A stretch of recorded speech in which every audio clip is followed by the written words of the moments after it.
Hello, my name is Arianna Anderson, a kid reporter with Invention Convention Worldwide.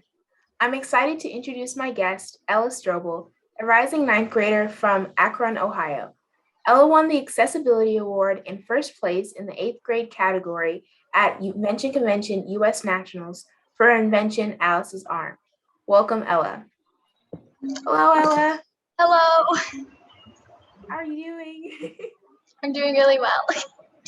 So, where are you tuning in from? I am actually at the Henry Ford Museum right now. Wow, that's amazing. So, my first question for you is what inspired you to create your incredible and inspiring invention?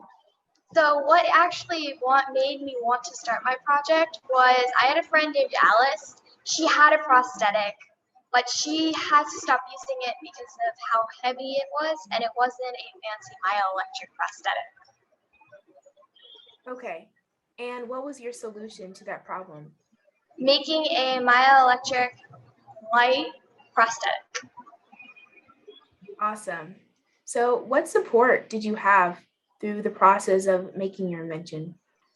So when I first started my project, I had teachers help me, but as I went through, I met Professor Prototype, one of the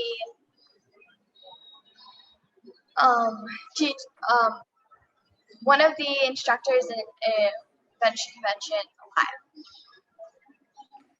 I can relate to that because my main source of support was definitely my family, but also like teachers from Invention Convention. They definitely were able to push the students and push me in the right direction. So that's amazing. Why is your invention important for younger generations? How can this inform younger generations? So in my research, I've actually found that prosthetics users, if they get them when they get them younger, when young enough where they don't even remember not having an arm, there's actually a lower chance of them stop using their prosthetic, and that changes their life for a long time. Wow, I can understand how that can be a life-changing decision for younger generations to have and have that information. So I can relate to this as well in the invention field and inventing around other people. Being female, did you experience any setbacks? I wouldn't call them setbacks exactly. Well, I started science fair, and I was always kind of sad that there wasn't girls in my category. But when I went to convention, it always made me so happy that there were so many females inventing, because it wasn't normal a long time ago. And so I really, really love that Invention Convention pushes girls into inventing. For sure. I love Invention Convention for its inclusivity. Once I started going to the state and then the nationals, all about that. I just found that it was really cool to see a bunch of people that had the same interests as me, and I just didn't feel like a loner. So I understand. What life lessons did you learn from creating your invention? Don't give up even if it gets hard.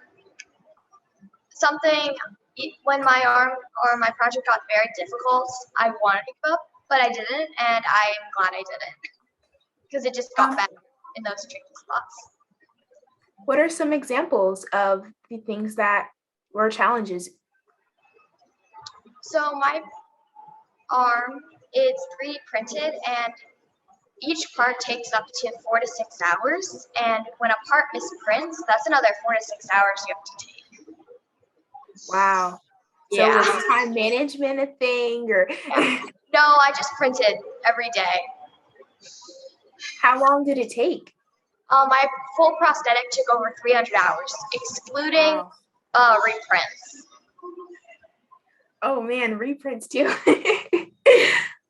So what career path are you thinking for the future? An engineer. Exactly, it's a mechanical engineer and a chemical engineering position. So I have a question. When you first started creating your invention, What did other people think? Did they have So anything to say? people got confused when I was explaining my project. Everyone was like, "You're not making that." My teachers got confused mostly, and then when I showed up to my first fair with this project, they were like, "Oh my god!" And they literally got so shocked that I built this prosthetic arm. Wow, I'm shocked as well. I think it's really incredible. Um, wow. So how long are you going to be at the museum?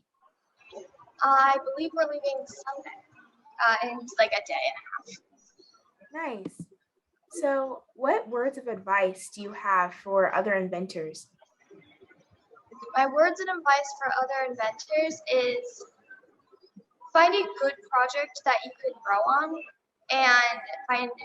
and make it what you want to create it. Like never give up on it, even if it gets hard. What do you think for people that may have a small patience span, or when there's one challenge, they kind of put it away or put it to the side and kind of just take a break from it, but they never return to it.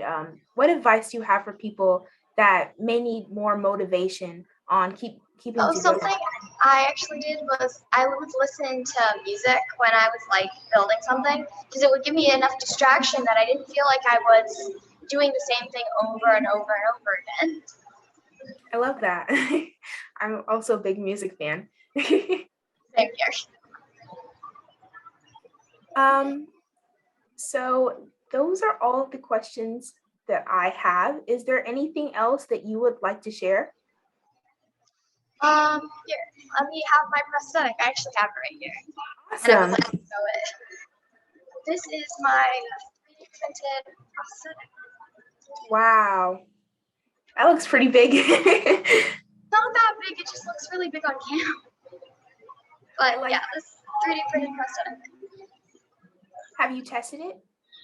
I have the sensors and the myoelectric wear. I haven't created the code to make it like actually detect muscle yet, which I'm gonna Nice. attempt to do this year. That's incredible. Wow. I am deeply inspired. Thank you so much. Thank you so much for inviting me to be here. I want to thank Yes, I want to thank you for watching, everyone. Ella, thanks for joining me. Enjoy your visit.